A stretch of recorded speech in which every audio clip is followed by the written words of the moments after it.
Hai, Assalamualaikum warahmatullahi wabarakatuh.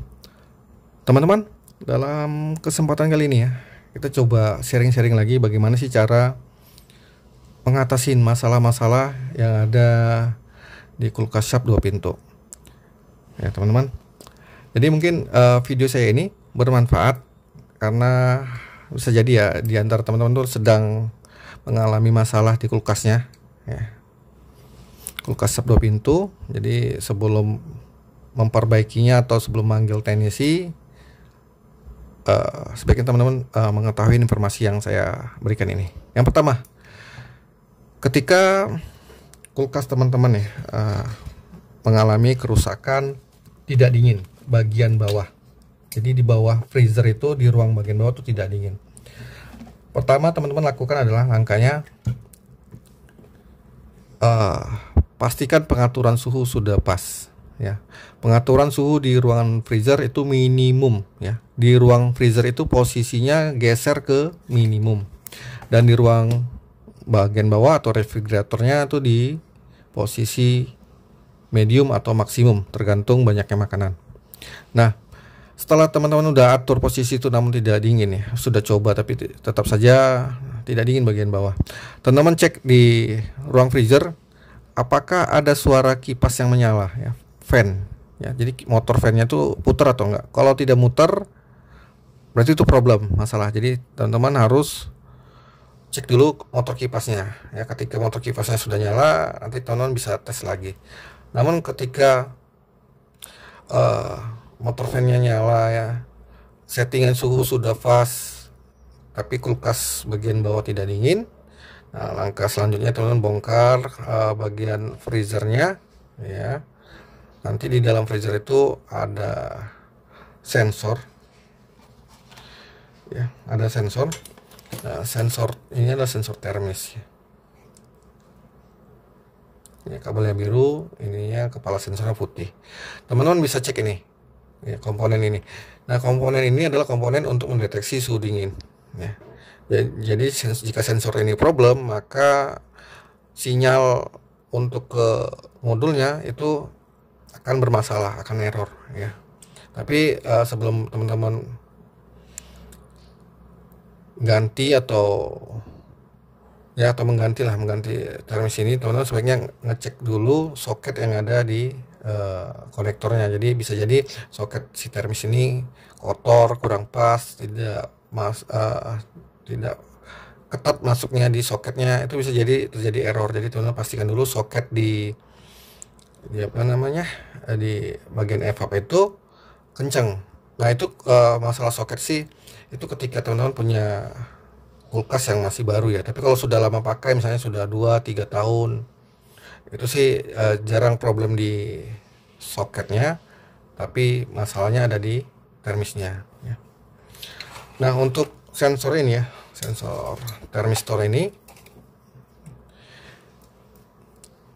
memiliki nilai tahanan tertentu ya teman-teman ya. Kalau dicek itu bisa 1,5 kilo ohm atau 1,6 kilo ohm.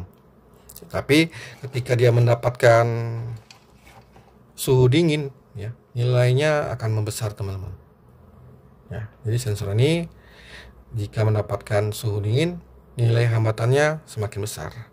Kalau model konvensional dulu ya, kulkas pakai timer. Nah, dia menggunakan defrost thermo. Jadi defrost thermo ini cara kerjanya jika mendapatkan suhu dingin tertentu, dia maka akan on ya, akan nyambung. Tapi kalau dia tidak mendapatkan suhu dingin, dia akan off atau terputus. Ini dia ya. Mungkin atau sebagian teman-teman sudah paham. Nah, ini termisnya yang tadi saya lanjut. Kita coba tes ya teman-teman. Ini ada air yang saya bekukan, jadi saya coba tes.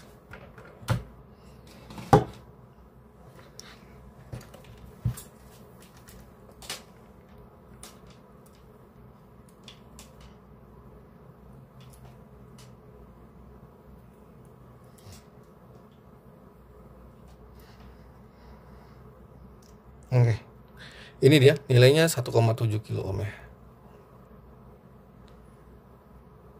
Ini saya coba masukkan teman-teman.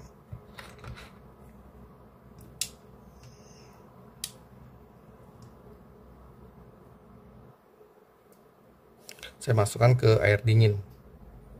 Jadi kita rekayasa lah gitu ya, seolah-olah dia mendapatkan suhu dingin gitu. Nah ini lihat nilai hambatannya semakin besar ya teman-teman. Dari 1,7 tadi sekarang udah mencapai 2,1 kilo ohm. Ya ini sensornya. Jadi kalau sensor ini bermasalah, maka dia akan error ya, pembacaan ke modul dia akan error sehingga si heaternya itu tidak bekerja ya. Jadi kalau kulkas teman-teman ya, setelah dibongkar tuh bunga esnya numpuk di EPAP-nya, banyak bunga es ya, itu bisa jadi karena kegagalan dari si heater ini bekerja. Ini adalah relay untuk menghidupkan atau menghantarkan tegangan atau arus ke heater ya. Nanti setelah teman-teman ganti termisnya, teman-teman jangan lupa juga sekalian ngecek fuse yang ada di sekitar EPAP ya, sama heaternya. Jadi nggak kerja, nggak bolak-balik. Teman-teman cek fuse-nya dan heaternya. Jika bagus fuse dan heaternya, nah masalahnya itu bagian bawah tidak dingin adalah di termis ya. Dan nanti kalau sudah ganti termis masih bermasalah juga, artinya dia modul ini juga bermasalah, rusak. Tapi kalau teman-teman tidak banyak waktu, lagi kunjungan keluar kota, sebaiknya ganti keduanya biar nggak repot, biar tidak kunjungan bolak-balik. Jadi untuk masalah kulkas bagian bawah tidak dingin atau bagian freezer juga bisa tidak dingin ya, kurang dingin, banyak bunga esnya, teman-teman bisa ganti kedua komponen ini, termis dan modulnya. Tapi jangan lupa untuk ngecek si fuse dan heaternya. Oke teman-teman, itu saja dulu. Mungkin nanti pembahasan untuk kerusakan mati total ya. Mati total nanti saya buat videonya terpisah. Oke, terima kasih ya. Mungkin ada teman-teman yang mungkin punya keluhan lain ya dengan kulkasnya. Teman-teman boleh gunakan kolom komentar ya. Tanya apa saja silakan, tapi seputaran kulkas ya. Jangan nanya yang aneh-aneh lah. Tanya permasalahan kulkas, nanti kalau nanti ada saya lihat dan saya bisa jawab, saya akan komen, akan balas komen teman-teman. Oke, terima kasih. Assalamualaikum warahmatullahi wabarakatuh.